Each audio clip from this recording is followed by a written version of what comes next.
El romanticismo es un movimiento cultural que va a surgir en Alemania y en Inglaterra fundamentalmente a final del siglo XVIII y que se va a extender por toda Europa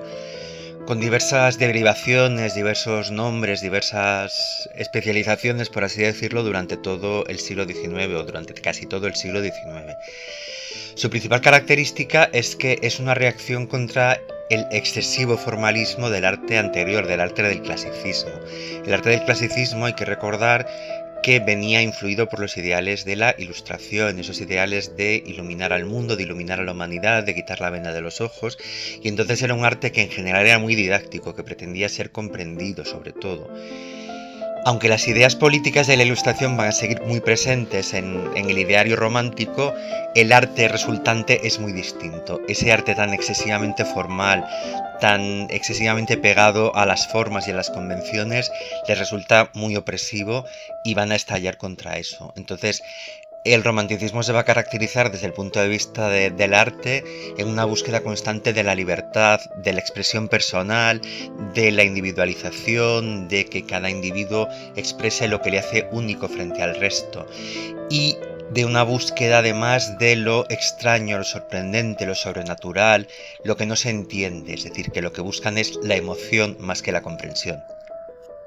Desde el punto de vista histórico, hay que mencionar como contexto necesario para el romanticismo la Revolución Industrial. La Revolución Industrial se origina en Inglaterra a finales del siglo XVIII, en la segunda mitad, y luego se va a extender por toda Europa. Va a suponer un cambio radical, un cambio brutal en casi todo.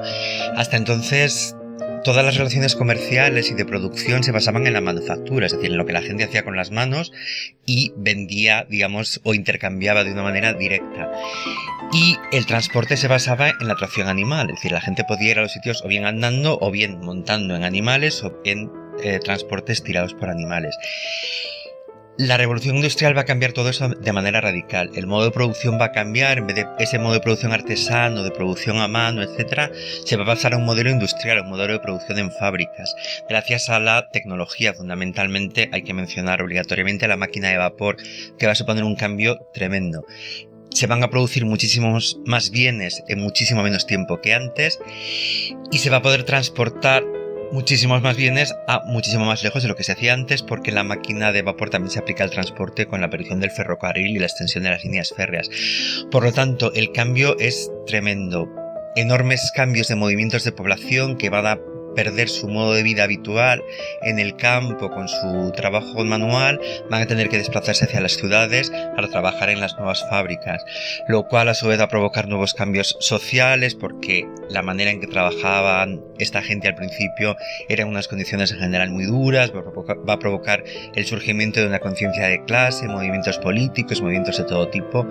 y es uno de los acontecimientos que no se pueden dejar de nombrar en un contexto histórico del romanticismo.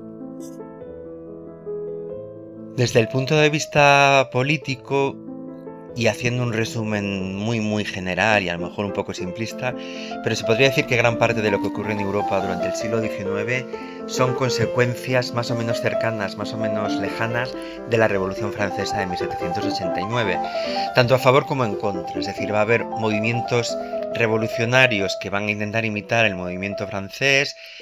o bien movimientos políticos que van a intentar conseguir los mismos objetivos sin que se produzcan propiamente revoluciones, y lo contrario, es decir, va a haber movimientos del antiguo régimen, de los partidarios del antiguo régimen, porque todo vuelva a ser como antes, tanto en Francia como en el resto de Europa,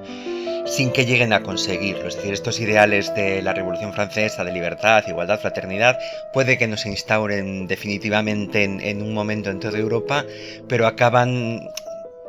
entretejiéndose con el tejido político. Incluso las monarquías que se mantienen y que en teoría no están afectadas por las revoluciones ya no son monarquías absolutas, ni siquiera son despotismos ilustrados, en general se convierten en monarquías parlamentarias, con lo cual digamos que poco a poco la revolución va a ir triunfando, por decirlo de alguna manera. Es decir, van a ser más los logros de las ideas de la revolución que las de las ideas contrarrevolucionarias.